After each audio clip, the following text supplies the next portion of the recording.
കർഷക മുന്നേറ്റങ്ങളുടെ ഭൂതകാലം അണകെട്ടി നിൽക്കുന്ന ഇടതുപക്ഷത്തിന്റെ ഉരുക്കുകോട്ടയാണ് മലമ്പുഴ. പശ്ചിമഘട്ട മലനിരകളുടെ താഴ്വരയിൽ ഉയർന്നു നിൽക്കുന്ന മലമ്പുഴ അണക്കെട്ട് പോലെ ഇടതുപക്ഷത്തിന്റെ വോട്ടുകൾ ചോരാതെ കാത്തുസൂക്ഷിക്കുന്ന മണ്ഡലം. ഇ.കെ. നയനാരും വി.എസ്. അച്യുതാനന്ദനും വിജയിച്ചു വന്ന ചരിത്ര പ്രാധാന്യമുള്ള മണ്ഡലം. വി.എസ്. അച്യുതാനന്ദനൊപ്പം എക്കാലവും ചേർന്നു നിന്ന മലമ്പുഴ. VIP മണ്ഡലം എന്ന് വിശേഷണമുണ്ടായിരുന്ന മലമ്പുഴ ഇത്തെരഞ്ഞെടുപ്പിലും ശ്രദ്ധാകേന്ദ്രമാണ്. UDFും BJPയും ഇവിടെ CPIMന്റെ മുഖ്യ എതിരാളികളാണ്. മണ്ഡലം രൂപീകരിച്ചിട്ട് 51 വർഷം പിന്നിടുമ്പോഴും ഇടതുപക്ഷത്തോടൊപ്പം നിൽക്കുന്ന മലമ്പുഴയിൽ വിള്ളൽ വീഴ്ത്താൻ ഇത്തവണ മറ്റു മുന്നണികൾക്ക് സാധിക്കുമോ? 1996-ൽ മാരാരിക്കുളം കൈവിട്ടപ്പോൾ പോലും VSനെ ചേർത്തു നിർത്തിയത് ഇവിടുത്തെ ജനങ്ങളായിരുന്നു. 2001 മുതൽ 2016 വരെയുള്ള തെരഞ്ഞെടുപ്പുകളിൽ വൻ ഭൂരിപക്ഷത്തിൽ VSനെ നിയമസഭയിൽ എത്തിച്ച മണ്ഡലമാണ് മലമ്പുഴ. 2025 തദ്ദേശ തെരഞ്ഞെടുപ്പിലാവട്ടെ 21,652 വോട്ടുകളുടെ ഭൂരിപക്ഷത്തിലായിരുന്നു LDFന്റെ വിജയം. BJP ആയിരുന്നു ഇവിടെ രണ്ടാം സ്ഥാനത്ത്. 8 ഗ്രാമപഞ്ചായത്തുകൾ ഉൾക്കൊള്ളുന്ന മണ്ഡലത്തിൽ അകത്തേത്തറ മാത്രമാണ് നിലവിൽ BJP ഭരിക്കുന്നത്. ഇത്തവണയും അതിശക്തമായ പോരാട്ടത്തിന് ഒരുങ്ങുകയാണ് മലമ്പുഴ. കഴിഞ്ഞ തെരഞ്ഞെടുപ്പുകളിലേതുപോലെ വീണ്ടും ഇവിടെ കരുത്ത് തെളിയിക്കാനാകുമെന്ന് തന്നെയാണ് LDFന്റെ പ്രതീക്ഷ.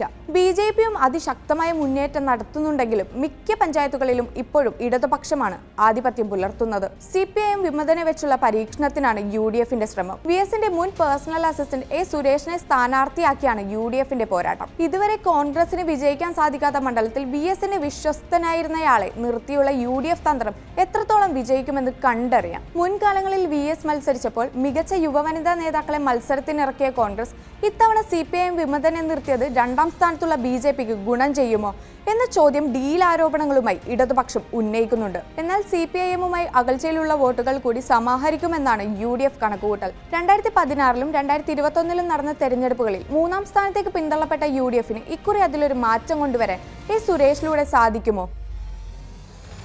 ഓരോ തെരഞ്ഞെടുപ്പിലും വർദ്ധിച്ചു വരുന്ന വോട്ടുകൾ ഇത്തവണയും ആവർത്തിക്കുമെന്ന പ്രതീക്ഷയിലാണ് പാലക്കാട്ടെ BJP മുഖമായ കൃഷ്ണകുമാർ വീണ്ടും അങ്കത്തട്ടിലേക്ക് ഇറങ്ങുന്നത്.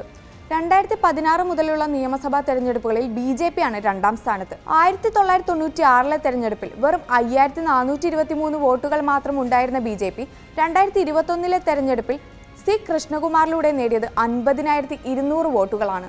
2021-ൽ CPIM സ്ഥാനാർത്ഥി A. പ്രഭാകരൻ 75,938 വോട്ടും NDA സ്ഥാനാർത്ഥി C. കൃഷ്ണകുമാർ 50,200 വോട്ടുമാണ് നേടിയത്. 25,738 ഭൂരിപക്ഷ വോട്ടിന്റെ വ്യത്യാസത്തിലാണ് സ്ഥാനാർത്ഥികൾ നിന്നതെങ്കിൽ ഇത്തവണ എന്തെങ്കിലും സർപ്രൈസ് മലമ്പുഴ കാത്തുവെച്ചിട്ടുണ്ടോ എന്ന് കാത്തിരുന്നു കാണാം.